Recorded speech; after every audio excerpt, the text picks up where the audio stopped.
যতটুকু সম্ভব আমরা চেষ্টা করব এবার গণমাধ্যমকে অ্যাক্সেস দেওয়ার। আমরা এই বর্তমান নির্বাচন কমিশন দায়িত্ব গ্রহণের পরে 14তম নির্বাচন কমিশন দায়িত্ব গ্রহণের পরে প্রথম সভাতেই আমরা সিদ্ধান্ত নিই যে ভোট যখনই হোক আমাদের একটা ভোটার তালিকা প্রয়োজন হবে, আর এই ভোটার তালিকা নিয়ে যা কিছু আপনার অভিযোগ আছে সেগুলো আমাদের নিরসন করতে হবে।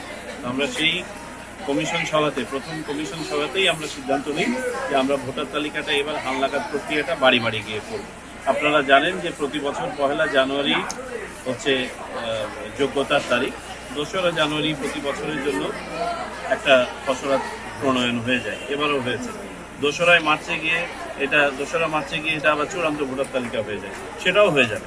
তারপরেও আমরা এবার বাড়ি বাড়ি যাচ্ছি যাতে করে এই ভোটার তালিকা নিয়ে যেসব অভিযোগ অস্বীকৃতি বিচ্যুতি আছে এইগুলো যেন আমরা কাটিয়ে উঠতে পারি। আপনারাই বিভিন্ন সময় মিডিয়াতে বলেছেন ভুয়া ভোটার তালিকা, মৃত ভোটারদের উপস্থিতি, বিদেশি নাগরিকদের উপস্থিতি, দ্বৈত উপস্থিতি ইত্যাদি, এইগুলো কাটিয়ে ওঠার জন্যই আমাদের এই ভোটার তালিকা হালনাগাদ করা।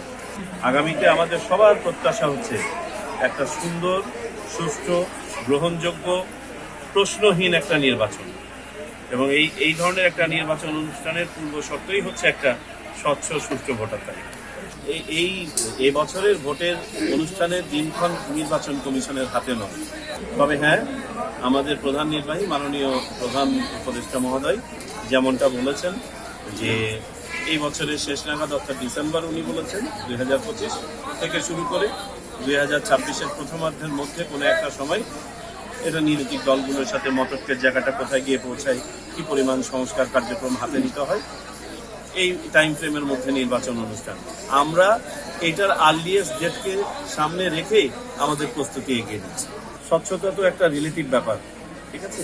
আমাদের ভিতরে মানুষজনের উপস্থিতি থেকে শুরু করে গণমাধ্যমের উপস্থিতি ইত্যাদি ইত্যাদি, তবে আমাদের খেয়াল রাখতে হবে যে বিভিন্ন পরিসরে কাজের ব্যাঘাত না ঘটিয়ে যতটুকু সম্ভব আমরা চেষ্টা করব এবার গণমাধ্যমকে অ্যাক্সেস দেওয়ার।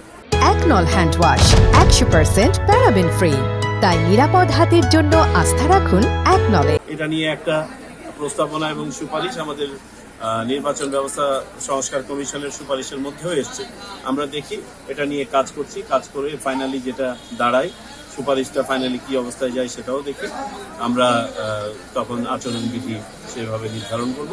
ইনশাল্লাহ আপনারা অতীতের যে কোনো সময়ের চেয়ে আরও বেশি বেশি অ্যাক্সেস পাবেন এবং দেখতে পাবেন।